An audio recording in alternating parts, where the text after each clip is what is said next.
सहनाववतु सहनौ भुनक्तु सह वीर्यं करवावहै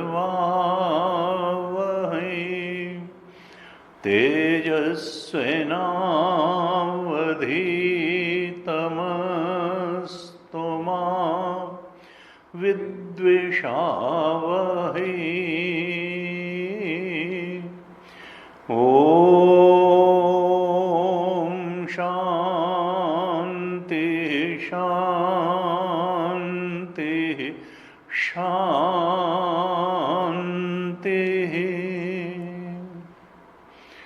सदाशिवसमारम्भां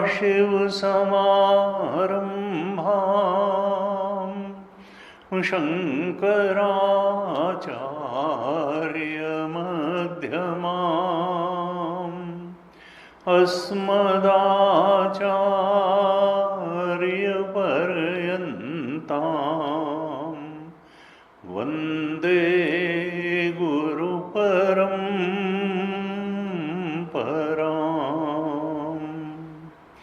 अज्ञानतिमिरान्धस्य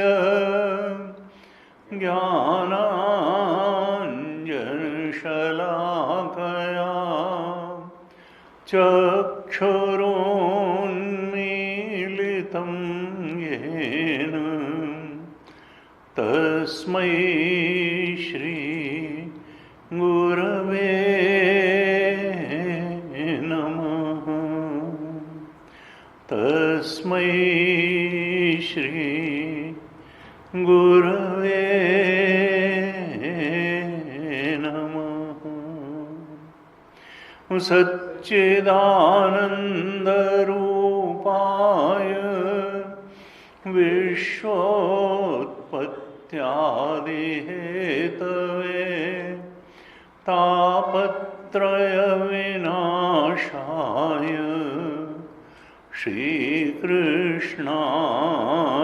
वयं नमः। यं प्रव्रजन्तमनुपेतमपेतकृत्यं द्वैपायनो विरहकातराजुहाव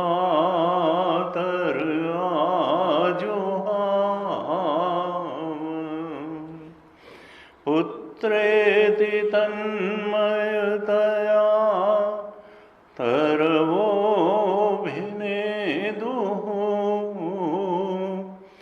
तं सर्वभूतहृदयं मुनिमानतोऽस्मि।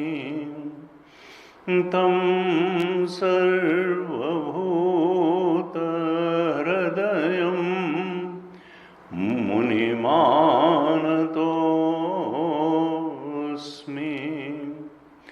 नारायणं नमस्कृत्य नरं चैव नरोत्तमं देवीं सरस्वतीं व्यासं ततो जयमुदीरयेत्। कृष्णाय वासुदेवाय हरये परमात्मने प्रणतक्लेशनाशाय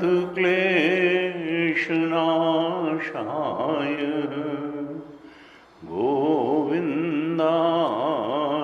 नमो नमः।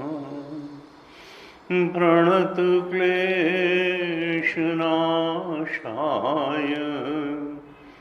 गोविन्दाय नमो नमः।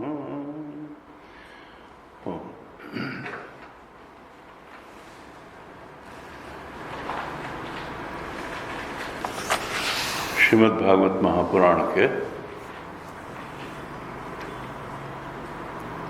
दशम स्कंद पर चर्चा चल रही है और हम इसके 37वें अध्याय पर चर्चा कर रहे थे। हमारे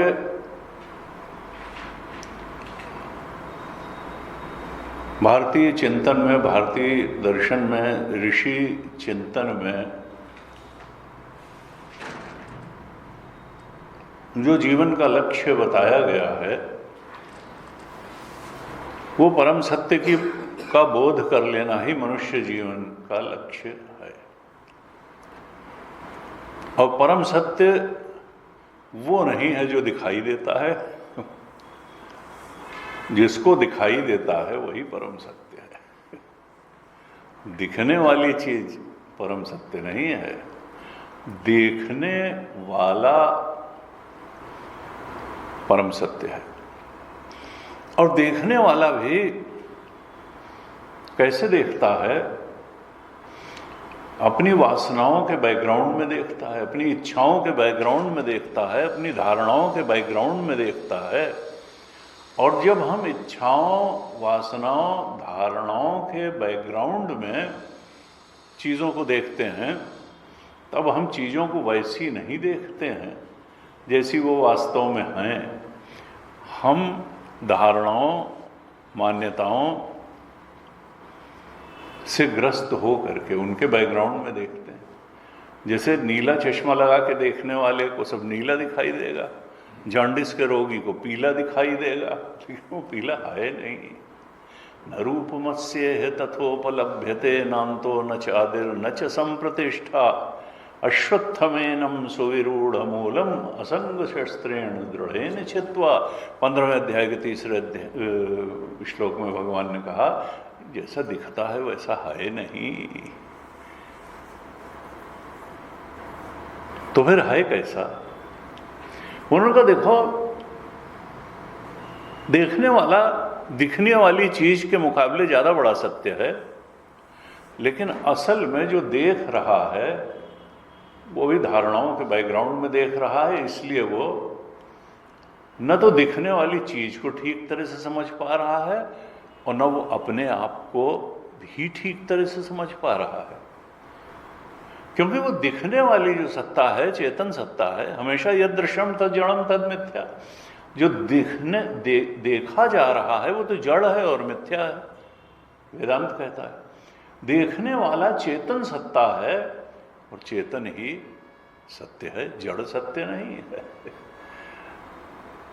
अब ये जो चेतन है, वेदांत का और हमारे शास्त्रों का, भागवत जी का, उपनिषद का, गीता का लक्ष्य यही है कि जो देखने वाला है, जो चेतन है, जो धारणाओं से ग्रस्त है, अभिमान्यताओं से ग्रस्त है, इच्छाओं से ग्रस्त है, कामनाओं से ग्रस्त है, उनसे ग्रस्त होकर के देखता है तो सही बात नहीं देख पाता।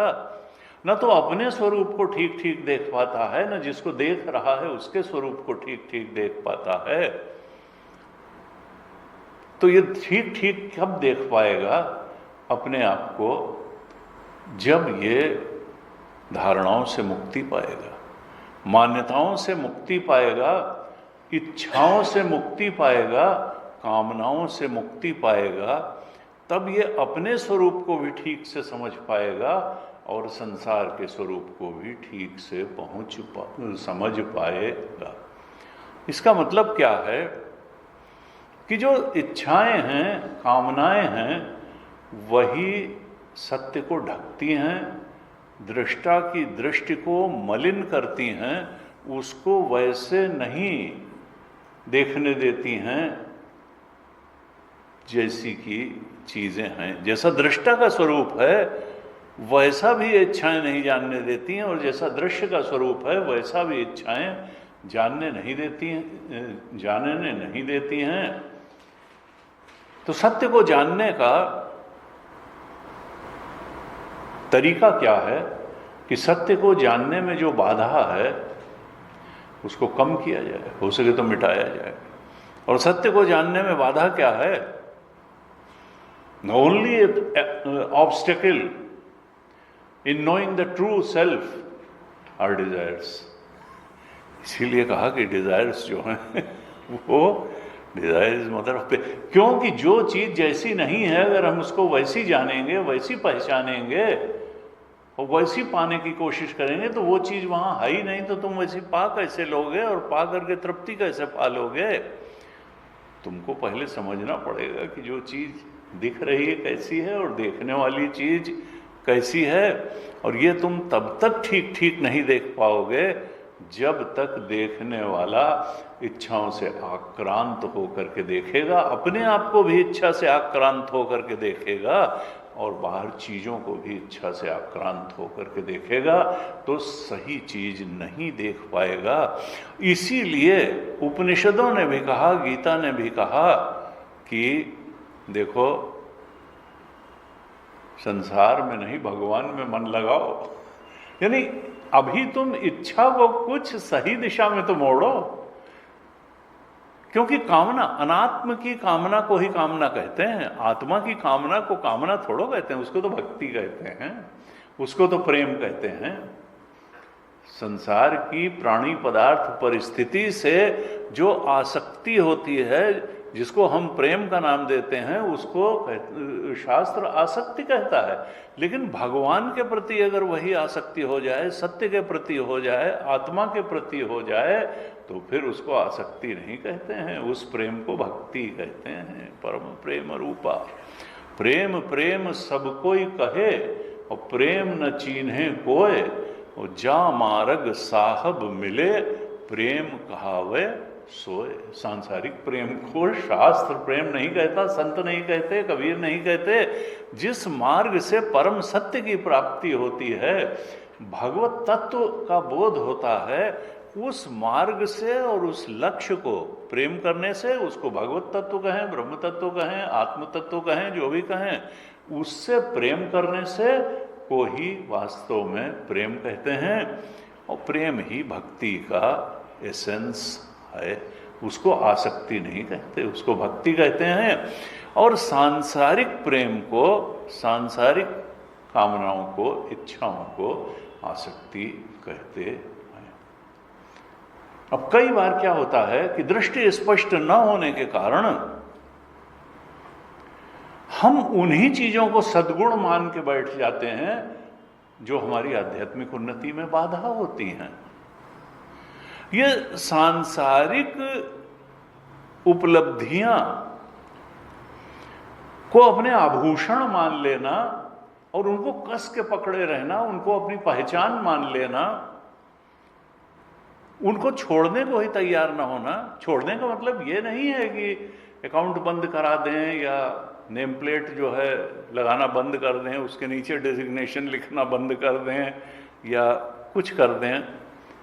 नहीं नहीं, लेकिन आसक्ति तो छोड़नी पड़ेगी। संसार मायामय है।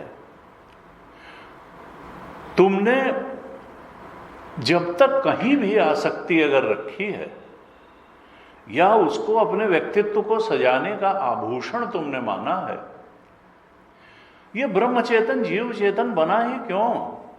इच्छाओं के कारण ही तो बना।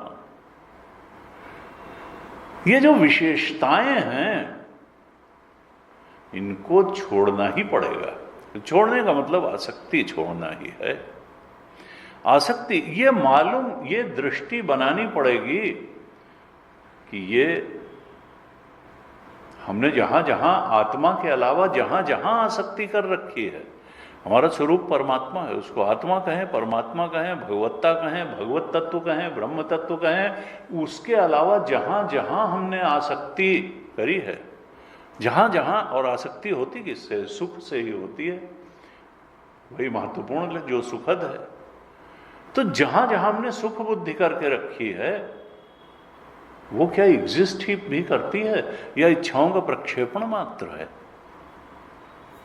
बीएमआई चार्ट में गुरुदेव यही जीवन भर बताते रहे, सत्य तो ओंकार है, सत्य तो आत्मा है, सत्य तो परमात्मा है।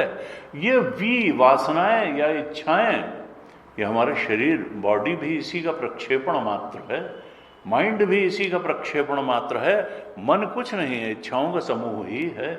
अगर इच्छाएं कम होती जाएं, कम होती जाएं, कम होती जाएं, और अगर जीरो हो जाएं, ये जान करके कि हम जिसकी इच्छा कर रहे हैं वो असत भी है और दुखद भी है, और इस बात को गहराई से समझ लें तो कोई असत और दुखद की इच्छा नहीं करता है। सब लोग सत्य और सुखद की ही इच्छा करते हैं। लेकिन इसीलिए क्या है, संसार में आदमी सुख खोजने जाता है। और भागवत जी के 3रे स्कंद में कहा कि सुखाय कर्माणि करोति लोकः। विदुर जी प्रश्न करते हैं मैत्रेयी जी से कि ऋषिवर, सब लोग सुख खोजने जाते हैं और दुख लेके लौट आते हैं, क्यों? क्योंकि वो वहां खोज रहे हैं जहां वो है ही नहीं। सुख आत्मा का धर्म है, विषय का धर्म नहीं है। सच्चिदानंद आत्मा है, विषय तो उसका उल्टा है। वो असत भी है, आत्मा ही, ओंकार ही सत भी है, चेतन भी है, आनंद भी है। और संसार जो बहुत प्रतीत होता, इच्छाओं के कारण हम वहां वो देख लेते हैं जहां वो है नहीं। संसार के जो सुख हैं वो असल में दुख रूप हैं। संसार में जो चेतन दिखाई देता है वो अचेतन है, जड़ है। और संसार में जो दुखद है वो सुखद दिखाई देता है। असद और दुखद जान लेना, भगवान ने गीता में कहा अनित्यम असुखम लोकम इमं प्राप्य भजस्व माम। तुम्हारा ध्यान परमात्म बोध, आत्मबोध की तरफ होना चाहिए। संसार तो प्रारब्धवशात मिल ही जाएगा, थोड़ा बहुत कर्म करने से मिल जाएगा, लेकिन बिना प्रारब्ध ने तुमको शरीर दिलवा दिया, माता का गर्भ दिलवा दिया, वहां पर खाने पीने रहने का इंतजाम कर दिया। जब तुम पैदा हुए तो पहले ही माता के स्तन में दूध दे दिया। जब बड़े हुए तो दाल चावल पहले से बना के रखा था, तुमने बनाया नहीं। हर समय तुम्हारे लिए परिस्थितियां जीने की कोई क्रिएट करके किसी ने रखी हुई हैं, और वही जीवन चला रहा है। वातुल किम तव नास्ति नियंता। तुम्हारा प्रारब्ध पर्यंत तुम्हारे शरीर का रक्षण करेगा। बहुत परेशान होने की जरूरत नहीं है। तुम भी बुद्धि दी है तो बुद्धि लगा करके थोड़ी मेहनत कर लो। लेकिन एक चीज है जो बिना प्रयत्न के नहीं मिलेगी, और वो है आत्मबोध, वो है परमात्म बोध, वो है भगवत तत्व का बोध, वो है परम सत्य का बोध, वो है ओंकार स्वरूप का बोध। उसके लिए प्रयत्न करना पड़ेगा। उसके लिए कर्मयोग के माध्यम से भी प्रयत्न करना पड़ेगा, गुरु उपसत्ति भी करनी पड़ेगी, सत्संग भी करना पड़ेगा, और सबसे बढ़ करके विचार शक्ति का उपयोग बाद में करना पड़ेगा। सर्वम कर्माखिलम पार्थ। कई बार लोग झगड़ा करने लगते क्योंकि कर्मासक्त इतने ज्यादा हैं। अरे जीव है कर्ता भोक्ता। ये जीव क्या है? कर्ता भोक्ता है। जिस क्षण इच्छाएं खत्म हो जाएंगी, जीवत्व कहाँ चला गया, मन कहाँ चला गया, कुछ पता ही नहीं चलेगा। मन एवं मनुष्याणाम कारणम बंध मोक्ष। ये जो इच्छाएं हैं ये नचा रही हैं, जन्म जन्मांतर से नचा रही हैं। उन बातों के लिए नचा रही हैं जिन बातों का कोई मतलब नहीं निकलता है, कोई अर्थ नहीं निकलता है। लेकिन ये इच्छाओं द्वारा नचाया जाना, पशु तो इसको समझ ही नहीं सकते हैं, भोग योनियां हैं, मनुष्य ही इसको समझ सकता है। लेकिन मोह निशा सब सो निहारा, और देखा ही सपन अनेक प्रकारा। ये डिजायर फुलफिल हो जाएगी तो क्या आनंद मिल जाएगा, और ये फुलफिल हो जाएगी तो क्या आनंद मिल जाएगा। ना आनंद डिजायर फुलफिल होने से आज तक किसी को मिला, ना मिलेगा। आशा तृष्णा ना मोई, मर मर गए शरीर। तब क्या है? तुम तो इसमें संयम रखो, ये कुछ देवे नहीं रहा है। सुख दुखे समय कृत्वा लाभा लाभौ जया जयो, ततो युद्धाय युज्यस्व नैवम पापम अवाप्स्यसि। कहते हैं अर्जुन, तुम सुख दुख में समान रहते हुए युद्ध करो। जीवन एक युद्ध है, हर एक का जीवन एक संघर्ष है। वो संघर्ष किसके खिलाफ है? अपनी ही इच्छाओं के खिलाफ है। अपनी ही इच्छाओं द्वारा मूर्ख बनाए जाने के खिलाफ संघर्ष है मनुष्य का। लेकिन हम तो इच्छा पूर्ति करके उसको व्यक्तित्व का आभूषण बना लेते हैं। उनका आभूषण नहीं बनाना है, निर्विशेष सत्ता की तरफ बढ़ना है। विशेष का कोई मतलब नहीं है। यहां आत्मा में कोई विशेषता नहीं होती, क्योंकि वो एक अखंड सर्वव्यापक है। विशेष के लिए कोई दूसरा हो तो कलगी लगा लो मोरपंख की, ऐसा कपड़ा पहन लो, वैसी ड्रेस पहन लो, ऐसा चश्मा लगा लो, वैसी फोटो खिंचवा लो और ऐसा पद प्राप्त कर लो। परम सत्य एक ही है, सच्चिदानंद एक अखंड सर्वव्यापक है। वहां दूसरे नाम की कोई चीज नहीं है। ये दूसरे द्वैत की सत्ता, अनात्म की सत्ता प्रक्षेपण मात्र है, इच्छाओं का प्रक्षेपण मात्र है, वासनाओं का ही प्रक्षेपण बॉडी है, माइंड है, इंटेलेक्ट है। उसी से जीवत्व परसीवर फीलर थिंकर बना है। और ये संसार भी इच्छाओं का प्रक्षेपण मात्र है, ऑब्जेक्ट इमोशन थॉट। हम प्रक्षेपण को सत्य मान के बैठे हैं, उन इच्छाओं को भी सत्य मान करके बैठे हैं जिनका प्रक्षेपण बॉडी माइंड इंटेलेक्ट है, जिनका प्रक्षेपण जीवत्व है, जिनका प्रक्षेपण बाहर संसार है। असल में द्वैत की कोई स्थिति नहीं है। मृत्योः स मृत्युम गच्छति या इह नाना एव पश्यति। कठोपनिषद में कहा, जो अभी नानात्व को ही सत्य देख रहा है, इच्छाओं द्वारा प्रक्षेपित हुए शरीरों और संसार के भेद विभेद को ही सत्य देख रहा है, वो अभी पुनरपि मरणम जननम पुनरपि मरणम में ही पड़ा रहेगा, अभी संसरण में पड़ा रहेगा। शरीरों का संसरण होगा, परिस्थितियों का संसरण होगा और मन स्थितियों का ही संसरण होगा। और संसरण में किसी को सुख नहीं मिलता है। आदमी तो चाहता है, जीव ये चाहता है कि शाश्वत और अनंत सुख में हमेशा रमण होता रहे। वो कैसे होगा? हम प्रभु परायण कर्म करें, फिर गुरु उपसक्ति करें, फिर विचार करें। किसी संत ने कहा कि recognising illusion as illusion is the only way to transcend the illusion. ये इल्यूजन है, इच्छाओं का प्रक्षेपण मात्र है। ये दिल लगाने की चीज नहीं है, ये आभूषण नहीं है। शरीर चलाने के लिए ये संसार रोटी कपड़ा मकान देता है, उसके लिए हमको प्रयास भी करना चाहिए और वो थोड़े से प्रयास से मिल भी जाता है। लेकिन हम सोचें कि हमको इस संसार का सबसे बड़ा पद चाहिए, तो जिन्हें कितने बड़े पद पा गए और चले गए हैं।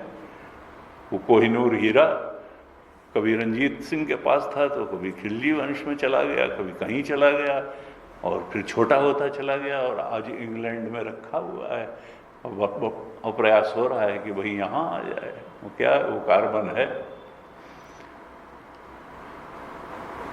संत ने कहा, मणिमाणिक महंगो कियो सहंगो कीन्हो नाज, ताते वाको जानिए नाथ गरीब निवाज। हीरा क्या करोगे? खा लोगे तो मर ही जाओगे। वो एक पिक्चर थी जिसमें गुरुदत्त खा लेते थे हीरा। तो जो है वो तो गरीब नवाज है। ताते वह मणिमाणिक महंगे, जिनकी कोई जरूरत नहीं है। आपको रेबन का चश्मा लगाए बिना भी धूप में चलेंगे तो अच्छा लगेगा। आप ब्रांडेड कपड़ा पहने बिना भी चलेंगे तो कोई दिक्कत की बात नहीं है। हैं 3 करोड़ की गाड़ी अगर आपके पास नहीं भी है तो कोई दिक्कत की बात नहीं है। मणिमाणिक महंगो क्यों? अगर आप हीरे का हार और कंगन और कुंडल पहने बिना भी हैं तो अच्छा ही है। नहीं तो पता चला उसने कुंडल छीना और कान ही फाड़ दिया। ऐसे केसेस हुए हैं। सुरक्षा नहीं, लेकिन व्यक्ति की आसक्ति ऐसी होती जिन चीजों का कोई मतलब नहीं है उनके प्रति बहुत आसक्ति होती है, और जिसका मतलब है आत्मबोध का, जो कि त्यागे ने के अमृतत्व मानुषु, जो आसक्ति का त्याग करने से ही मिलती है उसकी तरफ, और जो बिना आपके प्रयास के नहीं मिलेगी, केवल मनुष्य शरीर में ही मिलेगी, और कोई प्राणी के पास इतनी उन्नत विचार शक्ति भी नहीं है कि वो उसको पाले, उसकी तरफ कोई ध्यान नहीं है। आत्मबोध बिना प्रयास के नहीं होता है।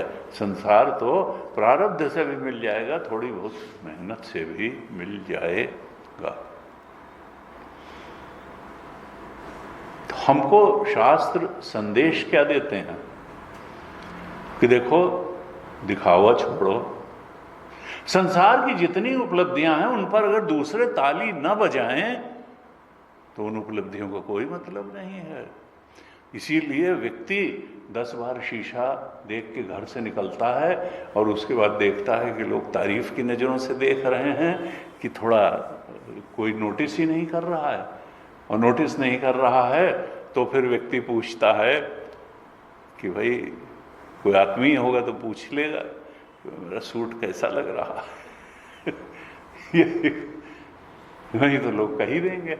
और कुछ लोग इतने शैतान होते हैं वो कमी ही निकालेंगे, वो कभी किसी अच्छी बात की तारीफ ही नहीं करेंगे। वो कहेंगे कि ये बात भाई ठीक नहीं, वो बेचारा इतने उससे निकला घर से, उन्होंने उसको डिप्रेस कर दिया। ये तो शास्त्र का क्या है कि देखो, यहां आभूषण जैसी कोई चीज नहीं है। आभूषण जो है वो चाहे मानसिक हो, चाहे विद्वत्ता का आभूषण हो, या शारीरिक सौष्ठव का आभूषण हो, सौंदर्य का आभूषण हो, पद का आभूषण हो, धन का आभूषण हो, इन आभूषणों का कोई मतलब नहीं है। हाँ, भगवान की कृपा है, बहुत अच्छी है, लेकिन हमको आसक्ति नहीं करनी है। किसी द्वैत की किसी भी चीज से अगर आसक्ति होगी या इच्छा होगी, उसमें सत्य बुद्धि होगी, महत्व बुद्धि होगी, सुख बुद्धि होगी, तो अभी आत्मज्ञान से हम वंचित रहेंगे। हमको निर्विशेष में दृढ़ स्थिति पाने के लिए विशेषताओं से आसक्ति को छोड़ना ही पड़ेगा। जब तक हम विशेषताओं को आभूषण रूप में मानते रहेंगे, निर्विशेष सत्ता के बोध से हम वंचित रहेंगे। वो निर्विशेष सत्ता जो हमारा ही स्वरूप है। इसलिए, और हम उसको छोड़ क्यों नहीं पाते हैं? इस भ्रांत धारणा के कारण कि इच्छाएं पूरी होने से हमको बहुत सुख मिल जाएगा। हमको तलाश है इनफाइनाइट सुख की। और गुरुदेव ने गीता के दूसरे अध्याय के 70 श्लोक के भाष्य कमेंट्री में लिखा कि ये तो ठीक है कि हम सुख चाहते हैं, लेकिन सुख आत्मा का धर्म है, परम सुख है, अनंत सुख है। रमण महर्षि ने कहा, अव्यय अभव आपूर्ण चित सुख, ये तो जड़ता का सुख है, ये तो अभी मिलता है, अभी खत्म हो जाता है, अभी थोड़ा सा मिलेगा, खत्म हो जाएगा, शाश्वत नहीं है। शाश्वत सुख अगर चाहिए तो गुरुदेव ने जो इक्वेशन दी, हम पहले भी कई बार चले, कि amount of happiness is equal to number of desires fulfilled upon total number of desires. अब हम सोचते हैं नंबर ऑफ डिजायर्स जितनी फुलफिल होंगी उतना ही सुख बढ़ जाएगा, लेकिन आशा तृष्णा नाम हुई, नंबर हमेशा जितनी डिजायर फुलफिल होंगी उससे ज़्यादा स्टोर हाउस में पड़ी रहेंगी, और एक डिज़ायर फुलफिल करने के चक्कर में 10 डिज़ायर और तुम खड़ी कर लोगे। कभी ऐसा नहीं होगा कि सारी इच्छाएं तुम्हारी पूरी, अधूरी इच्छाएं लिए आए थे, अधूरी इच्छाओं द्वारा ठेले जाके ही इस शरीर में आए हो, और अधूरी इच्छाएं लिए हुए ही विदा होगे, और अगले शरीर में भी ढकेल दिए जाओगे। इच्छाओं के गुलाम बन करके यहाँ भी जिए, अगले शरीर में भी इच्छाओं के गुलाम बन करके जियोगे, ऐसे ही चलता रहेगा। इसलिए परमात्मा के गुलाम बन करके जियो, इच्छाओं की गुलामी छोड़ दो। Number of desires, amount of happiness is equal to number of desires fulfilled upon total number of desires. गुरुदेव कहते हैं डिनोमिनेटर को कम करो, न्यूमरेटर को बढ़ाने से आज तक कोई मुक्त नहीं हुआ। Denominator number of desire, total number of desires को कम करते जाओ, कम करते जाओ, कम करते जाओ, इच्छाओं को कम करते जाओ क्रमशः क्रमशः। इस अनात्म की ही तो इच्छा होती है, द्वैत की ही इच्छा होती है, संसार की ही इच्छा होती है। इच्छाओं को कम करने का तरीका क्या है कि जान लो कि ये असत भी है और दुखद भी है। तुम्हारी इच्छित प्राणी पदार्थ परिस्थिति तुमको सुख नहीं दे रहा है, बेवकूफ बना रहा है, वो असत भी है और दुखद भी है, including this your own body. यह असत भी है, 40, 50, 60 साल पहले नहीं था, रह नहीं जाएगा, और दुखद भी है। हम सोचते हैं वाह क्या व्यक्तित्व तो हमने बनाया, क्या शरीर है, कुछ नहीं है, हैं? ये सब जो है सब चला जाने वाला है। कोई सत्ता है जो चला रही है, प्रकृति के नियमों में चल रहा है, पंचभूत की एक गठरी मात्र है जो इच्छाओं के जोर से एक मनुष्य शरीर में, ये पंचभूत मनुष्य शरीर के आकार में की गठरी एक बन गई है।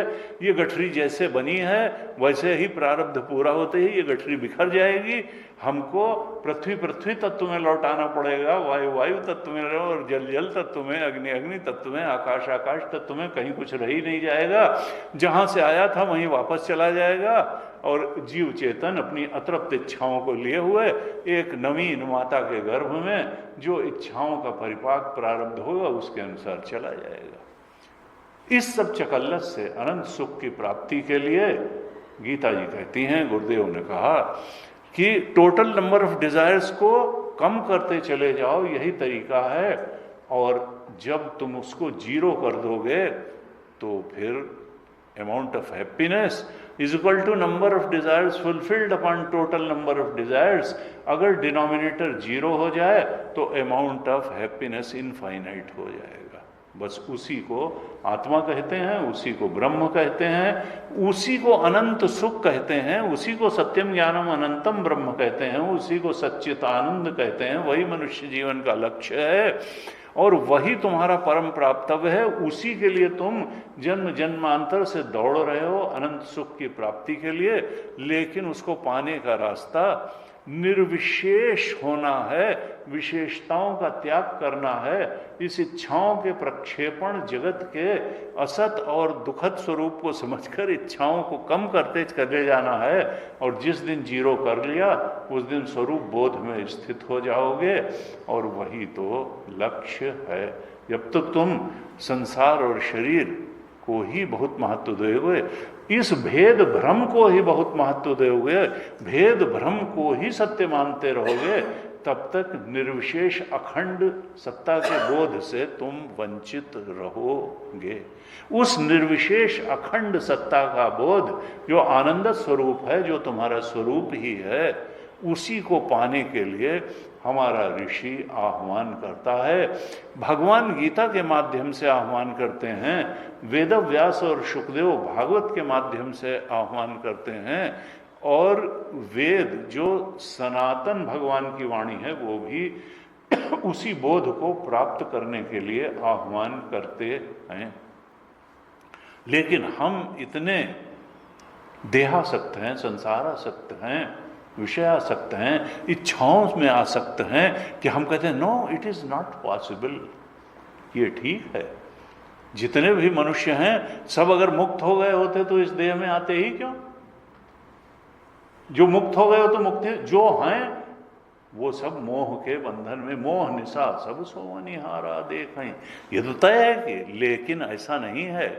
यहाँ रमण महर्षि भी हुए, यहाँ शंकराचार्य भी हुए, यहाँ गुरुदेव भी हुए, यहाँ एक से एक संत ज्ञानेश्वर भी हुए, यहाँ बहवो ज्ञान तपसा पूता मद भाव मांगता गीता। बहुत से लोग ज्ञान तप को तप करके उस बोध को प्राप्त हो गए। इसलिए भगवान ने कहा कि अपने आप को कमजोर मत मानो, उठो और लड़ो। कहीं बाहर से कुछ नहीं पाना है, वो तुम्हारा स्वरूप है। केवल इच्छाओं का एक पर्दा पड़ा है। तुम थोड़ा सा ज्ञान से समझ लो कि वो पर्दा भी क्या है, वो पर्दा है नहीं, वो एक इल्यूजन का पर्दा है, डिल्यूजन का पर्दा है। इल्यूजन को इल्यूजन समझ लेना है। दुखद को दुखद समझने में कोई, संसार चीख चीख के कहता है कि मैं सुखद नहीं हूं, लेकिन हम कहते हैं कि नहीं, हम तो यहीं सुख लेंगे। तो तुम संसार को परीक्ष लोकान कर्मचितान ब्राह्मणों निर्वेद, संसार की, जीवन की, अपने जीवन की, दूसरे के जीवन की, तीसरे के जीवन की ठीक से परीक्षा करते चले जाओ तो मुंडक उपनिषद में कहा वैराग्य हो ही जाएगा। ये जिंदगी और ये शरीर और ये संसार बहुत दिल लगाने वाली चीज नहीं है। ये चांटे पे चांटे लगाता है और ये हमेशा बताता रहता है कि हम बहुत दिल, लेकिन हम कहते हैं कि नहीं नहीं, अब की बार नहीं मिला, अब की मिल जाएगा, यहाँ से नहीं मिला वहाँ से मिल जाएगा, वहाँ से नहीं मिला वहाँ से मिल जाएगा, अब की थोड़ी गलती हो गई थी, अब की वो सुधारेंगे, सीधे रास्ते से नहीं मिला थोड़ा चालाकी से मिल जाएगा, धर्म के रास्ते से नहीं मिला अधर्म के रास्ते से मिल जाएगा। ऐसे अपने को वहाँ खोजने जाते हैं जहाँ वो चीज है ही नहीं। परीक्ष लोकान कहा, मिलेगा कहाँ से? परीक्ष लोकान कर्मचितान ब्राह्मणों निर्वेदम आयात नास्ते अकृतः कृतेन। जो चीज बनी है वो मिटेगी जरूर। शरीर अगर बना है तो मिटेगा जरूर, ये संसार अगर बना है तो मिटेगा जरूर। तो ये बनने और मिटने वाली चीजों में शाश्वत चीज ढूंढना जो है ये कहाँ से? उस इक्विपमेंट से शाश्वत चीज कहाँ ढूंढोगे? वो चीज जो बनी है और मिट जाएगी उसमें कोई शाश्वत चीज कहाँ ढूंढोगे? अरे चेतना शाश्वत है, चेतना के सच्चे स्वरूप को समझ लो। तुम जीव चेतन नहीं ब्रह्म चेतन हो। लेकिन हमने तो इनका चेतन अलग, इनका चेतन अलग, इनका चेतन अलग, चेतना में भी भेद भ्रम कर लिया। एक अखंड सर्वव्यापक चेतन के बोध से अलग हो गए। क्यों? क्योंकि जीव तो इच्छाओं के कारण ही ब्रह्म चेतन जीव चेतन बन गया। तो सारे संतों का, सारे बोध प्राप्त संतों का, सारे शास्त्रों का आह्वान क्या है? इच्छाओं को कम करो, इच्छाओं को कम करो। इच्छा करना है तो आत्मबोध की इच्छा करो, इच्छा करना है तो परमात्मा की भक्ति की इच्छा करो। उमा कहूं मैं अनुभव अपना, सत हरि भजन जगत सब सपना।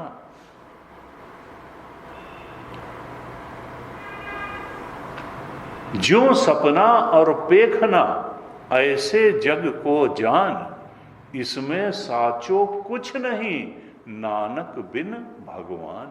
नानक देव जी, सारे संतों का बोध वही होता है जाकर के कि तुम कहां से पढ़े हो। सत हरि भजन जगत सब सपना। नानक देव जी ने कहा ज्यों सपना और पेखना, सपने में सपना देखने वाला सत्य है, उसका चेतन का स्वरूप सत्य है, न जागृत सत्य है, न सपना सत्य है, न सुषुप्त अवस्थाएं सत्य नहीं है, और जीव भी सत्य नहीं है। जो ब्रह्म चेतन सत्य है। यूं सपना और देखना ऐसे जग को जान, इसमें साचो कुछ नहीं। लेकिन हम कहते हैं नहीं, हम तो भगवान को पे प्रश्न चिन्ह लगाते हैं कि भगवान होए तो दिखा दो। नहीं, यह दृश्यम, अगर भगवान दिख जाए तो फिर भगवान भी झूठा होगा, जैसे संसार झूठा है। नहीं दिखता है इसीलिए तो सत्य है, क्योंकि देखने वाला कहां से दिखेगा? चेतना हथेली पे रख के थोड़ा दिखती है, चेतना तो अंदर है। That is the deepest core of your personality. वो तो अधिष्ठान है, वो तो डीपेस्ट लेयर ऑफ सब्जेक्टिवनेस है। वो ऑब्जेक्टिविटी उसमें नहीं है आत्मा में। ऑब्जेक्टिविटी संसार में होती है जब मन से जानी जाए, बुद्धि से जानी जाए। बुद्धि वही शुद्ध है जो भगवान में लगी हो। और जब हम कर्मयोग करते हैं, भगवान की कृपा होती है, तो फिर मन सुधरता है। निर्मल मन जन सो मोहि पावा। शुद्ध मन से ही वो बोध हो सकता है, मलिन बुद्धि उसको जान नहीं सकती है। हमारे यहाँ कहा तन्मे मनः शिव संकल्पमस्तु। परमात्मा मेरे संकल्प अच्छे अच्छे हों, पवित्र संकल्प ही हम करें, क्योंकि थॉट सबसे गूढ़ चीज है।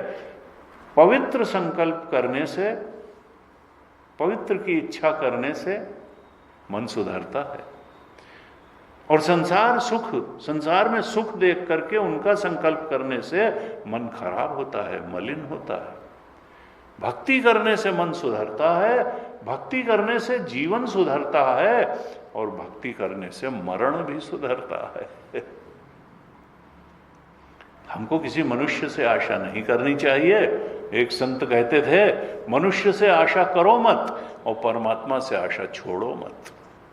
परमात्मा हर समय, हरि स्मृति सर्व विपद विमोक्षणम, भगवान की स्मृति सारी विपदाओं से मुक्ति दिलाने वाली है। डोंगरे जी महाराज कहते थे, जो लोभी होता है वो पैसे के पीछे पागल होता है, जो कामी होता है वो काम के पीछे पागल होता है। इसी तरह से जो भगवान के पीछे पागल हो जाते हैं उन्हीं को परमात्मा मिलते हैं। पागल होना ये तो सत्य के पीछे पागल हो, आत्मा के पीछे, आत्मबोध के पीछे पागल हो, भगवत तत्व के बोध के पीछे पागल हो। और तुलसीदास जी ने यही लिखा, अंतिम दोहा ही यही लिखा, कामी ही नारी प्यारी जिमि, लोभी प्रिय जिमि दाम, तिमि रघुनाथ निरंतर प्रिय लागो मोहे राम। उदात्तता हो इस प्रकार की। तो हमको लगे कि नहीं, धन के बिना जीवन व्यर्थ नहीं है, भोग पदार्थों की प्राप्ति के बिना जीवन व्यर्थ नहीं है, कृष्ण परमात्मा के बिना जीवन व्यर्थ है, भक्ति के बिना जीवन व्यर्थ है, सत्संग के बिना जीवन व्यर्थ है, गुरु के दिखाए, शास्त्र के दिखाए रास्ते पे हम नहीं चल रहे हैं इसलिए जीवन व्यर्थ है। और भक्ति जो है हम करें, जब हम भक्ति करते हैं परमात्मा की, यानी प्रेम करते हैं सत्य से, तो हमारा चित्त शुद्ध हो जाता है, भगवान की कृपा भी प्राप्त होती है और हम उस परम सत्य के बोध की तरफ बढ़ने लगते हैं। लेकिन इसके लिए हमको, जैसा भगवान शंकराचार्य ने विवेक चूड़ामणि के 11वें श्लोक में कहा कि कर्माणि चित्त शुद्ध्यर्थम, चित्तस्य शुद्धये कर्म। ये कर्म यानी कर्मयोग वो भी नहीं कि इच्छापरायण कर्म नहीं, प्रभुपरायण कर्म, प्रभु की प्रेरणा से, इच्छा की प्रेरणा से किया गया कर्म नहीं, प्रभु की प्रेरणा। ईश्वराय भृत्यवत करोमि, मैं भगवान के लिए भगवान का नौकर बनकर के कर्म कर रहा हूं, फल भगवान को अर्पित कर रहा हूं, प्रेरणा भी कर्म की भगवान की है। जब ऐसा होगा, कर्मयोग होगा, तो फिर चित्त शुद्ध होगा। चित्तस्य शुद्ध है ये कर्म, न तो वस्तु, लेकिन इतने मात्र से आत्मबोध नहीं होगा। सर्वम कर्माखिलम पार्थ ज्ञाने, हमको ज्ञान योग की भी शरण में जाना पड़ेगा। 4थे अध्याय में कहा, सर्वम कर्माखिलम पार्थ ज्ञाने परिसमाप्यते। अगर ये मालूम पड़ जाए कि कर्मयोग की सीमा कहां तक है, अंतःकरण शुद्ध हो गया, निर्मल हो गया, पवित्र हो गया, भगवान की कृपा प्राप्त हो गई, भगवान किसी सद्गुरु को भी भेज देंगे, बुद्धि में सत्य को समझने की सामर्थ्य भी दे देंगे। जब ऐसा हो जाए, ये समझ में आ जाए, तो तद्विद्धि प्रणिपातेन परिप्रश्नेन सेवया उपदेक्षन्ति ते ज्ञानम ज्ञानिनः तत्वदर्शिनः। तब कोई तत्वदर्शी ज्ञानी आपके जीवन में आएगा जो सत्य का उपदेश करेगा और आप परम तत्व के बोध को प्राप्त हो जाएंगे। उपदेक्षन्ति ते ज्ञानम ज्ञानिनः यज्ञात्वा न पुनर्मोहम एवं यासत्। तब आप संसार अगर असत और दुखद है तो संसार को असत और दुखद ही देखेंगे, और आत्मा अगर सत्य और सुखद है तो आत्मा को सत्य और सुखद ही देखेंगे। यज्ञात्वा न पुनर्मोहम एवं यास्यसि पांडव। तब जो है इस प्रकार की द्वंद्व में नहीं पड़ेंगे, द्वंद्व के मोह से मुक्त हो जाएंगे, क्योंकि जितना द्वंद्व है, द्वैत है, वो इच्छाओं का प्रक्षेपण मात्र है, वो सत्य है नहीं। कहा चित्तस्य शुद्ध है न तो वस्तु उपलब्ध, वस्तु सिद्धि विचारेण न किंचित। वस्तु सिद्धि तो विचार से ही होगी। जब आप संसार को असत दुखद देख लेंगे और आत्मा को सत्य और सुखद देख लेंगे, फिर आपको कोई न इच्छाओं के त्याग में रंच बराबर श्रम करना पड़ेगा और न आत्मा एक अखंड सर्वव्यापक चेतन में दृढ़ स्थिति में किसी प्रकार का प्रयत्न और आयास करना पड़ेगा। तब ये नहीं होगा कि बहुत कठिन चीज है। क्यों? क्योंकि वो तो सहज है। जो असत और दुखद अगर दिख जाए, कौन उसकी इच्छा करेगा? और जो सत्य और सुखद दिख जाए और स्वरूप है, उसको छोड़ने की इच्छा कौन करे? परमात्मा छोड़ा नहीं जाएगा, संसार पकड़ा नहीं जाएगा, एक सहज स्थिति बनेगी, सहज स्थिति बन जाएगी। और उसी स्टेज पे आकर के फिर बुद्ध को जब वो स्थिति पार प्राप्त हुई तो कंपेशन बुद्ध, बुद्ध ने कहा कि लोग जबरदस्ती परेशान पड़े हुए हैं, कि जो चीज छोड़ने ही लायक है उसको पकड़े हुए हैं, और जो चीज हाई है, जिसको पकड़ना भी नहीं है, जो स्वरूप है, उसकी तरफ पीठ किए हुए हैं। तो हमारे शास्त्र, हमारे ऋषि, हमारे संत यही कहते हैं, कृपा करके कहते हैं, करुणा से भर करके कहते हैं कि हे मनुष्य, तुम उसके लिए प्रयास करो जो प्रयास करने लायक है, उसको पकड़ो जो पकड़ने लायक है, उसको पाने का प्रयास करो जो पाने लायक है, और वो तुम्हारा अपना आत्मा है। बाकी प्रक्षेपण मात्र है, it is merely an illusion, delusion. Delusion को डिल्यूजन समझ लो, और उसके परे तो तुम्हारा स्वरूप है ही। इस प्रकार से हमको ध्यान रखना है, मूल लक्ष्य का ध्यान रखना है और मार्ग का भी ध्यान रखना है। उधर ही भागवत जी में कथानक के माध्यम से, तमाम और दृष्टांतों के माध्यम से यही बात कही जा रही है। गीता भी यही बात कह रही है, उपनिषद भी यही बात कर रहे हैं, रामचरितमानस भी यही बात कह रही है, और भागवत भी यही बात कह रही है, अष्टावक्र गीता भी यही बात कह रही है, और विवेक चूड़ामणि भी यही बात कह रही है। सारे श्रेष्ठ जो हमारे ग्रंथ हैं बात एक ही कह रहे हैं, जान लो कि तुम कौन हो। रमण महर्षि, नो योर सेल्फ। और इसके लिए you have to change yourself, you have to change your approach towards world, संसार, और towards yourself also। अपने आप के प्रति भी नजरिया बदलना पड़ेगा, और संसार के प्रति भी नजरिया बदलना पड़ेगा, ऐसे कहा। और भगवान ने 18वें अध्याय के 68वें श्लोक में कहा, देखो हमने जो अभी बातें करी हैं, भगवान ने पूरी गीता में यही बातें करी, और फिर कहा मेरी पराभक्ति है क्या? कहा या इमं परमं गुह्यम मद भक्तेषु अभिधास्यति, जो मेरे इस परम गूढ़ उपदेश को मेरे भक्तों के हृदय तक पहुंचा देता है, भक्तिमयी, वो समझ लो मेरी पराभक्ति कर रहा है, इससे बड़ी कोई भक्ति नहीं है। भक्तिमयी पराम कृत्वा माम एव ऐष्यति असंशय, वो मुझे पा लेगा, इसमें कोई संशय की बात नहीं है।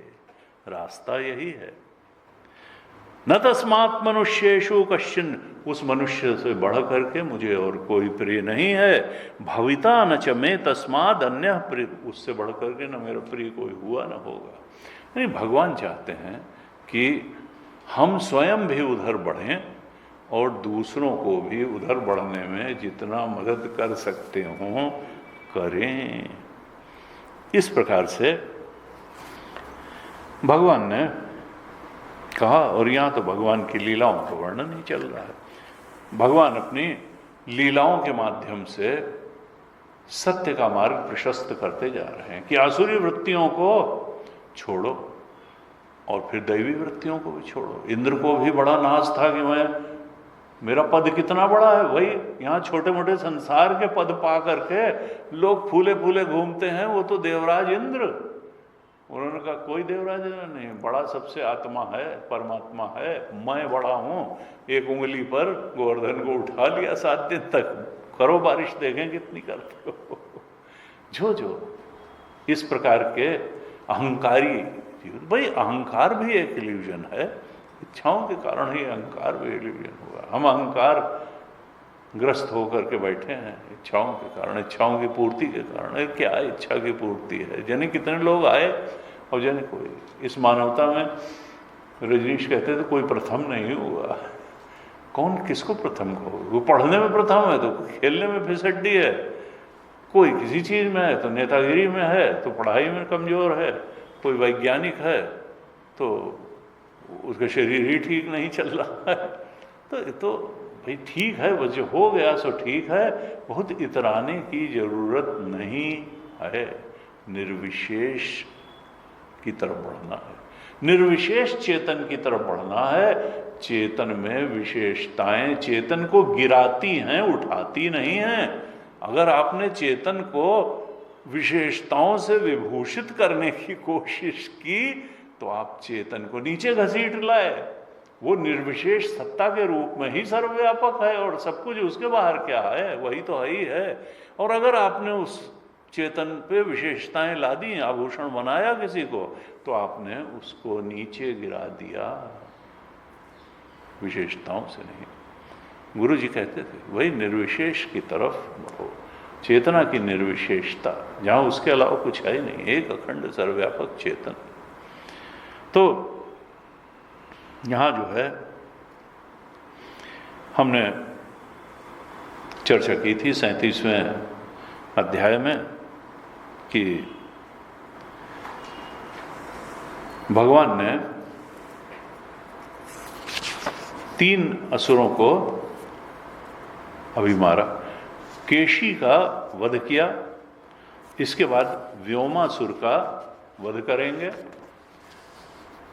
और व्योमासुर के बाद उसके पहले अरिष्टासुर का भी वध भगवान ने किया था। 36वें श्लोक में भगवान ने अरिष्टासुर का उद्धार किया था।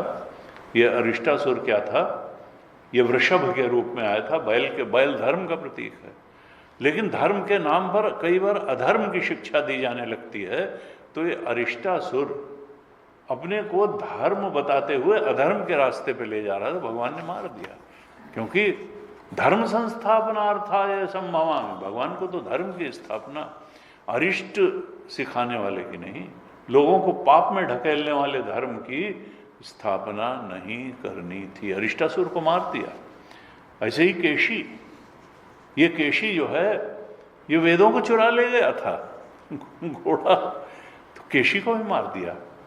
क्योंकि ये अगर वेद चुरा लिए गए तो फिर वर्णाश्रम धर्म ही मानो चुरा लिया गया, उपनिषद ही चुरा लिए गए, भक्ति के जो मानक शास्त्र हैं वही चुरा लिए गए, तो फिर मानवता तो बिखर जाएगी। केशी का भी वध किया, यानी वेदार्थ को ट्विस्ट करके ही लोग बताते रहेंगे, कल्पा ही पंथ अनेक, तो केशी को भी मारा। वेद का भी गलत अर्थ ना हो, धर्म का भी गलत अर्थ ना हो। अरिष्टासुर को मारा कि धर्म का गलत अर्थ नहीं होना चाहिए, शास्त्र अनुसार होना चाहिए। वेद का भी गलत अर्थ नहीं होना चाहिए, तो ये दिखाने के लिए केशी को भी मार दिया। और इसके बाद अभी व्योमासुर को भी मारेंगे। और ये क्या है? जब भक्ति विरोधी जड़ समाधि को बहुत महत्व मिलने लगता है, तो वो क्या है? वो है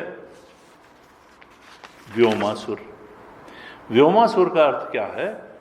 कि भक्ति के रस से विहीन केवल जड़ समाधि को ही बड़ा भारी महत्व देने लगना, यह है व्योमासुर।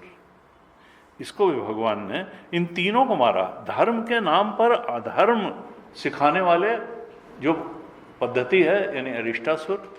वेदार्थ को भक्ति विरोधी बताना और भक्ति को, वेदार्थ को भक्तिहीन करके दिखा देना, केशी, उसको मारा। और भक्ति विरोधी जड़ समाधि को भी मारा, केवल वही व्योमासुर को भी मारा। क्यों मारा तीनों को? जिससे ब्रजवासियों को निरंतर भक्ति रस का सुख मिलता रहे। क्योंकि भगवान शंकराचार्य जी का है कि मोक्ष साधन सामग्र्याम भक्तिरेव गरीयसी। मोक्ष के साधनों में सबसे बड़ा साधन भक्ति ही है।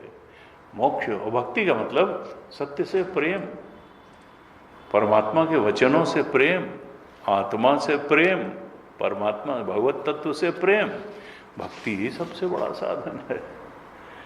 तो ये चीज भगवान मानते हैं। अब यहां नारद जी आते हैं 37वें अध्याय में। जब केशी का प्रसंग खत्म हुआ, हमने पिछली कक्षा तक किया था। फिर आए नारद जी। नारद जी जब आए, इसके पहले कंस को जाकर के सब बता आए थे कि देखो तुम यहाँ बैठे हुए हो और वहाँ देवकी वसुदेव के 2 पुत्र जो हैं ब्रज में, और जिसको जिसको तुम भेजते हो ना असुरों को बड़े बड़े, सबको वही मार रहे हैं। उन्होंने ही गोवर्धन उठाया, और वो कोई यशोदा और रोहिणी के पुत्र नहीं हैं, वो सब जो है देवकी और इसके हैं। वो जो उसमें छोटा है ना कृष्ण, बस वही काल है तुम्हारा। और जिसको कन्या को तुमने मारा था वो इसकी कन्या ही नहीं थी, वो तो यशोदा की कन्या थी। तुम बैठे हो अपना यहाँ की, अब समझ लो तुम भाई क्या करना है क्या नहीं करना है। वहाँ से लगा के आए, और उसने क्या हुआ, बहुत क्रोधित हो गया, तलवार निकाली कि अब मैं वसुदेव देवकी को मारता हूँ। नारद जी ने कहा नहीं, ये अनिष्ट हो जाएगा। अरे मारना है तो अपने काल को मारो, इन बिचारों को, अपनी बहन बहनोई को मारने से तुमको क्या मिल जाएगा। तब उसने कहा अच्छा हाँ ठीक है, ये तो और अपयश होगा। तब उसने दोबारा जेल में डाल दिया, हथकड़ी बेड़ी लगा करके, और फिर जो है चिंता करने लगा क्या किया जाए। तब उसने इन 3 असुरों को भेजा, केशी को, अरिष्टासुर को, और केशी को, और व्योमासुर को, कि जाओ वहीं खत्म करके आओ। और नारद जी जो है वहाँ जब ये सब आग लगा करके आए, तब यहाँ कृष्ण जी के पास आए, और एकांत में कृष्ण जी से कहा कि भगवान आप तो सबके अधिष्ठान हैं, माया के अधिष्ठान तो प्रभु ही हैं। ये माया का संसार है, जीव हो चाहे जगत हो, माइक ही है। ये इतना द्वैत है, जितना अनात्म है, सब का अधिष्ठान तो आत्म तत्व ही है। जासु सत्यता ते जड़ माया भास सत्य एव मोह साया। ये तो अज्ञानी को ही दिखाई देती है, मोहग्रस्त को ही दिखाई देती है। अगर मोह चला जाए फिर खोजो माया कहाँ गई, जगत कहाँ गया, जीव कहाँ गया, भेद कहाँ गया, फिर तो अभेद दृष्टि हो जाएगी। तो कहते हैं आप तो सबके अधिष्ठान हैं, और आपका कोई अधिष्ठान नहीं है, फिर आप अधिष्ठान से रहित हैं। आप परम कारण हैं, अशेष कारण। वंदे हम तम अशेष कारण परम रामाख्यमीशम हरिम। तुलसीदास जी अपने बालकांड में ही कहा, जन्मायावशवर्ति विश्वमखिलम ब्रह्मादिदेवासुरा यत् सत्वादि अमृषैव भाति सकलम। उनकी सत्ता के कारण ये झूठा जीव और जगत सत्य दिखाई देता है, क्योंकि अधिष्ठान तो सत्य है, राम जी हैं। यत् सत्वादि अमृषा, गैर झूठ दिखाई देता है। अमृषैव भाति सकलम रज्जो यथा अहेर भ्रमा। जैसे सत्ता तो रस्सी की है, लेकिन उस सत्ता के कारण सांप सत्य दिखाई देने लगता है। सांप थोड़ा सत्य है, संसार थोड़ा सत्य है, जीवत तो थोड़े सत्य है। अधिष्ठान राम जी सत्य हैं, इसलिए संसार और जीवत, रस्सी की सत्ता के कारण सांप सत्य।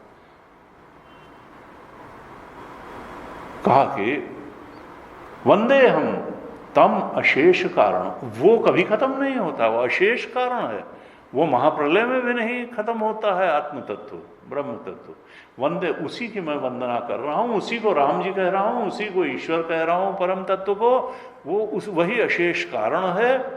वंदे हम तम अशेष कारण परम, परम अशेष कारण है, रामाख्यमीशम हरिम। उसी को मैं राम कहूंगा रामचरितमानस में, उसी को ईश्वर कहूंगा, उसी को हरि कहूंगा।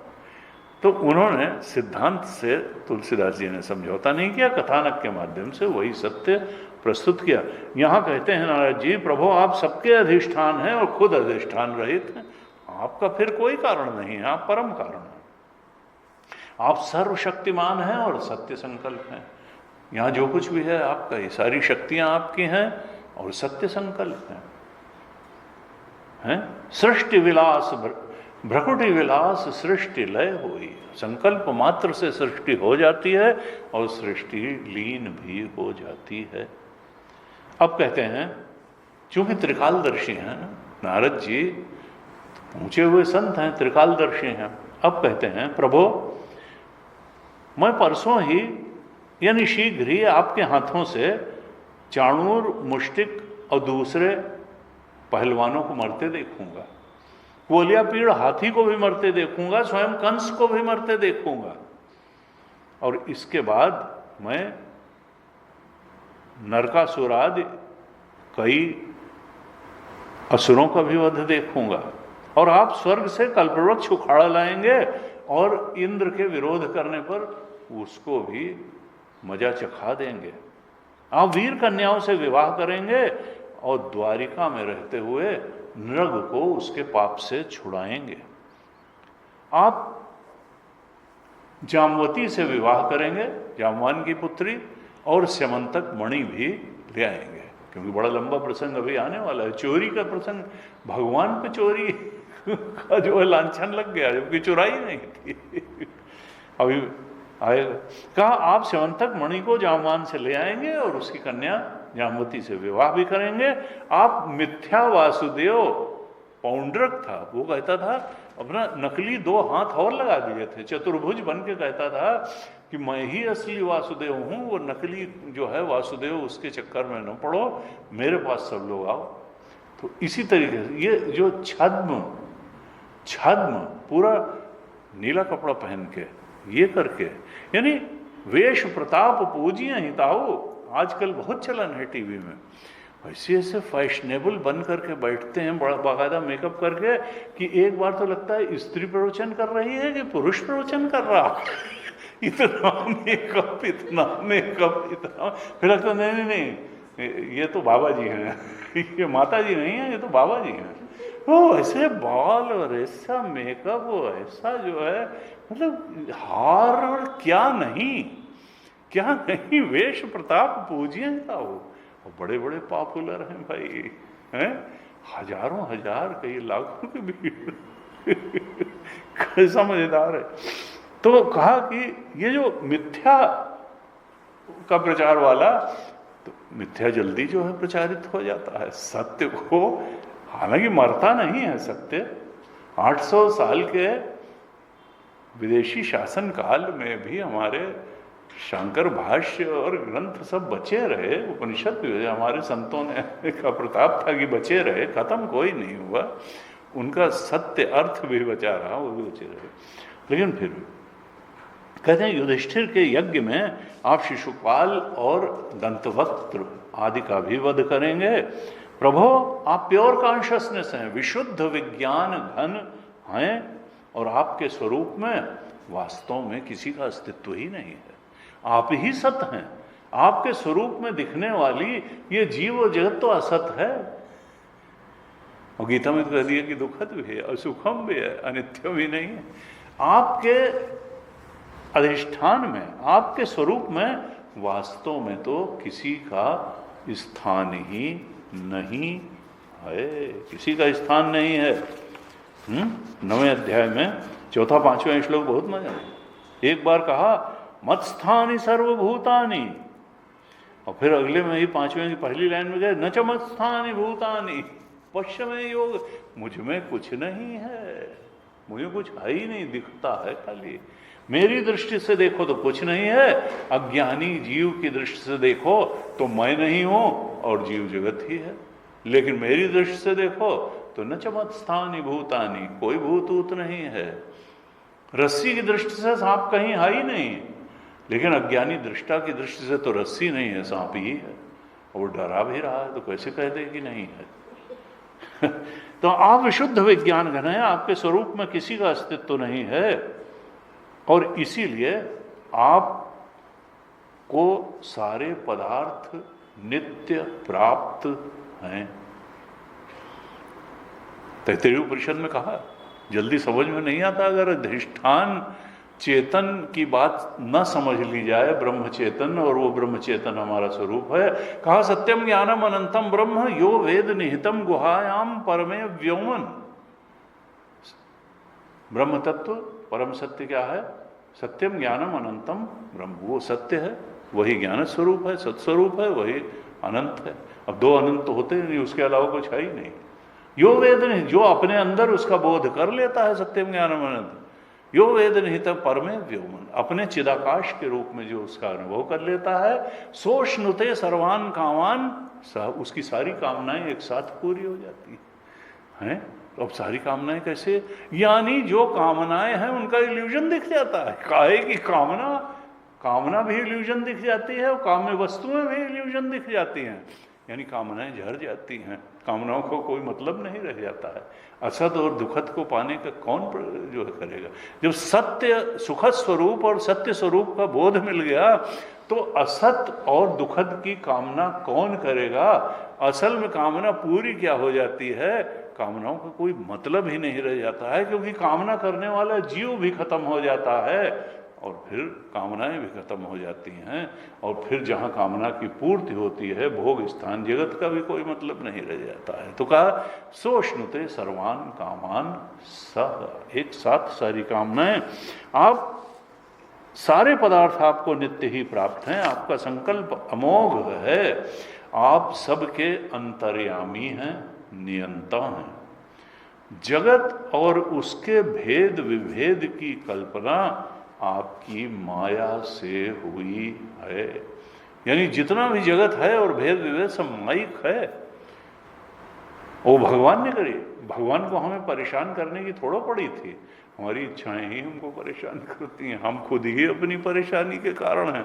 भगवान तो गीता का उपदेश करके उस परेशानी से मुक्ति देना चाहते हैं, हम कहते हैं नहीं नहीं, देखो इच्छाओं के रहते हुए ही कुछ और अगर दे दो तो ठीक है भाई, इच्छा मिटाने की बात मत कहो, तुम तो हमारी जिंदगी ही ले लोगे, इच्छाएं ही तो हमारा जीवन है।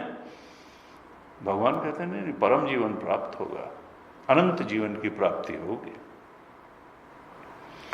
कहते हैं प्रभु मैं आपको नमस्कार करता हूं। सुखदेव जी कहते हैं परीक्षित, इस प्रकार से नारद जी ने भगवान की स्तुति की, प्रणाम किया और फिर उनकी आज्ञा प्राप्त करके वे चले गए। इसके बाद व्योमासुर का प्रसंग आता है। यहां है कि एक बार ग्वाल बाल थोड़ा पहाड़ी चोटियों पर गाय आदि को चरा रहे थे और फिर कुछ खेल खेला उन्होंने। तो ग्वाल बाल 3 तरीके से बन गए, कुछ भेड़ बन गए और कुछ भेड़ों के रक्षक बन गए और कुछ भेड़ों के चोर बन गए। तो 3 तरीके के ग्वाल बाल बट गए और खेल खेलने लगे, कुछ भेड़ बन गए, कुछ चोर बन गए, रक्षक। अब क्या था, जो चोर बने थे वो भेड़ बने ग्वाल बालों को चुरा करके ले जाना था उनको और रक्षकों को रक्षा करनी थी। उसी समय एक असुर आया और वो भी बालकों में शामिल हो गया और वो चोर बना। वो चोर बन गया और भेड़ बने हुए ग्वाल बालों को उठा उठा करके चुरा चुरा के ले जाने लगा और एक पहाड़ की गुफा में बंद कर देता था और एक बड़े से पत्थर से उसको ढक देता था। तो इस तरह से ग्वाल बालों की संख्या घटने लगी। जब 3-4 ही बचे ग्वाल बाल तो भगवान ने कहा ये क्या है। तो भगवान ने अंतर्दृष्टि से देखा तो उनका अरे ये तो असुर आ गया, व्योमासुर है जो सारे बालकों को चुरा चुरा के ले जा रहा है। तब भगवान जान गए, उन्होंने उसको पकड़ लिया और दबाया। जब दबाया तो फिर परेशान होकर के उसने अपना असुर रूप पहाड़ जैसा जो है प्रकट कर दिया और चाहा कि मैं छुड़ा लूं। अब भगवान तो जिसको पकड़ते हैं उसको छोड़ते नहीं हैं, चाहे भक्त हो और चाहे असुर हो। इसका तो भगवान से वो अपने को छुड़ा नहीं पाया और तब भगवान ने दोनों हाथों से लिखा है जकड़ करके उसको भूमि पर गिरा दिया और किसी पशु का जैसे गला घोंटा जाए इस तरह से गला घोंट करके उसको मार डाला। और तब फिर जा करके जिस गुफा में उसने ग्वाल बालों को बंद किया था वहां से उनको निकाल लिया। हमने पहले ही चर्चा की कि ये भक्ति विरोधी जड़ समाधि का प्रतीक है व्योमासुर। तो भगवान चाहते हैं कि भक्ति के साथ साधना हो, वो धर्म पर चलने की साधना हो तो भी शुष्क ना हो। धर्म भक्ति के साथ धर्म का पालन हो, भक्ति के साथ ही वेद वेदांग का अध्ययन भी हो और भक्ति के साथ ही ध्यान आदि समाधि आदि भी हो। भक्ति का विरोध करके न धर्म हो, न वेदार्थ हो और न ध्यान आदि हो। भक्ति विरोधी नहीं। तो भक्ति को हर विधा, हर साधना के साथ भक्ति का समावेश करने के लिए भगवान ने इन तीनों असुरों, जिससे कि ब्रजवासियों को निरंतर भक्ति रस, भक्ति के साथ साधना होती है तो रसमयी साधना होती है। इस तरह से ये तीनों असुर गए। अरिष्टासुर भी मरा, केशी मरा, व्योमासुर मरा। और इसके बाद आता है अक्रूर जी की व्रज यात्रा का वर्णन। जब नारद जी बता गए और कंस ने देखा कि जो केशी और अरिष्टासुर और व्योमासुर भी मर गए, तब उसने कहा अब तो कुछ ऐसा करना पड़ेगा कि कृष्ण को यहीं बुलवाना। ये तो असुर को भेजते हैं तो वहीं का वहीं ये मार डालता है लड़का, अब इसको यहाँ बुला करके और इसको मारने का कुछ हम उपक्रम करें। लेकिन अब यहाँ वो आए कैसे? असुर को भेजने के बुलाए तो आएगा नहीं, असुर को तो वहीं मार देगा। जितने क्रूर लोगों को भेजा उनको तो भगवान ने वहीं मार दिया। इसलिए भगवान को अगर बुलाना है तो किसी अक्रूर को भेजना पड़ेगा। क्रूरता से भगवान नहीं आते हैं। हमको भी अगर अपने हृदय में भगवान को बुलाना है तो अक्रूर, कपट है, मन क्रम वचन छाण चतुराई, भजत कृपा करी हैं रघुराई। हाँ, निर्मल मन जन सो मोहि पाया, मोहि कपट छल छिद्र न भावा। क्रूरता जब बिल्कुल चली जाएगी, मन निर्मल, तभी भगवान उस भक्त के बुलाए से आएंगे। तो भगवान के बुलाने के लिए चालाक तो था कंस।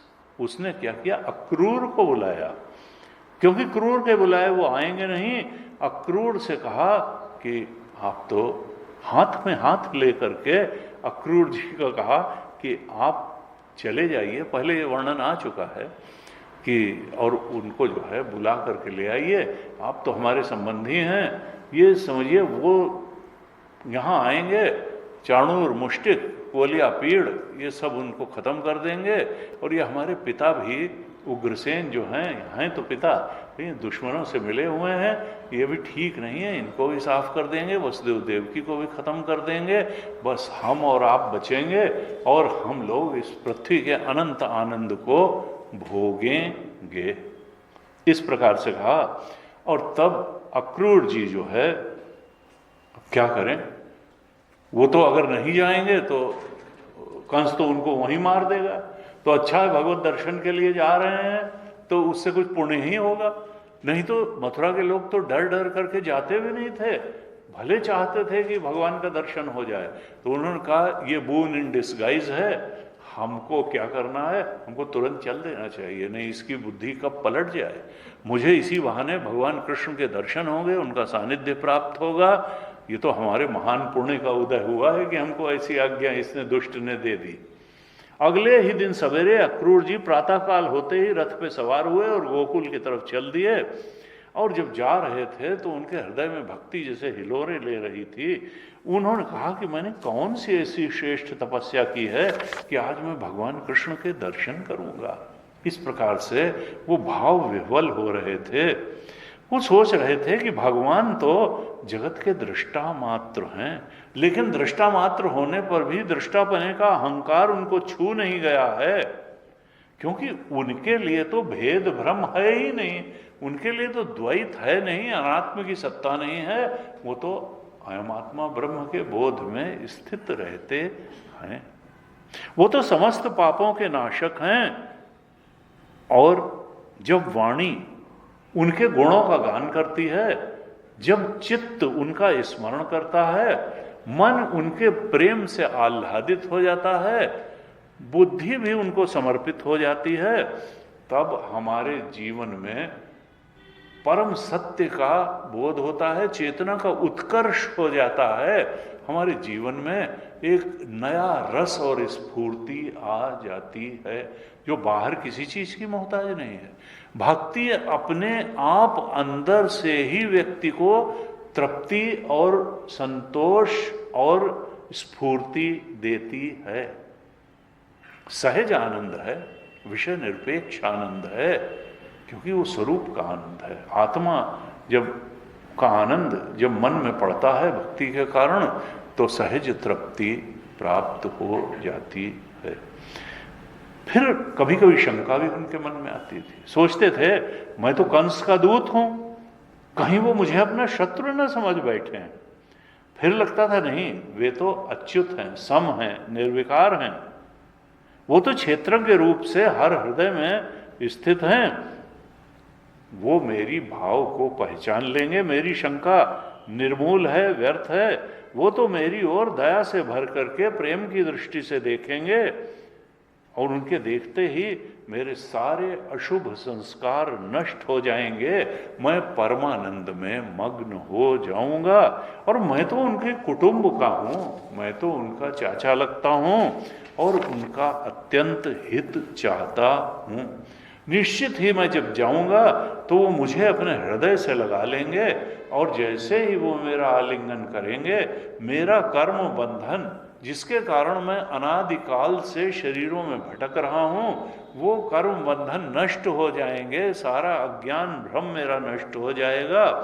और जब वो मुझे चाचा अक्रूर कह के संबोधन करेंगे तो मेरा जीवन ही सफल हो जाएगा। कहते हैं मैं तो यही देख रहा हूं कि भगवान ने जिसको अपनाया नहीं, जिसको आदर नहीं दिया, उसके जन्म को भी धिक्कार है और उसके जीवन को भी धिक्कार है। कहते हैं जैसे कल्पवृक्ष के निकट कोई जाए तो कल्पवृक्ष जो भी याचना की जाती है मुंह मांगी वस्तु दे देता है, उसी प्रकार से भगवान कृष्ण भी जो जिस भाव से उनको भजता है उसके उसी भाव को पूरा कर देते हैं। देखिए गीता में भी भगवान ने तो स्वयं ये यथा माम प्रपद्यन्ते तांस्तथैव भजाम्य हम, जो मुझे जिस भाव से भजता है मैं उसके उसी भाव की पुष्टि कर देता हूं। भगवान को जो जिस प्रकार से भजता है भगवान भी उसी रूप में भजते हैं और वो अपने भक्तों से पूर्ण प्रेम करते हैं। सुखदेव जी परीक्षित से कहते हैं, परीक्षित इस प्रकार से अक्रूर जी मार्ग में इसी चिंतन में डूबे हुए, भगवान की भक्ति में हृदय को बिल्कुल आप्लावित किए हुए, भक्ति रस से सराबोर हृदय के साथ नंदगांव पहुंच गए। तब तक शाम हो रही थी, संध्या समय वे पहुंच गए। और इसके बाद क्या उन्होंने वहां पहुंच करके देखा और क्या किया, इसकी चर्चा हम अगली कक्षा में करेंगे। आगे ओम पूर्णमदः पूर्णमिदं पूर्णात् पूर्णमुदच्यते पूर्णस्य पूर्णमादाय पूर्णमेवावशिष्यते। ओम शांति शांति शांति। हरि ओम। श्री गुरुभ्यो नमः। हरि ओम।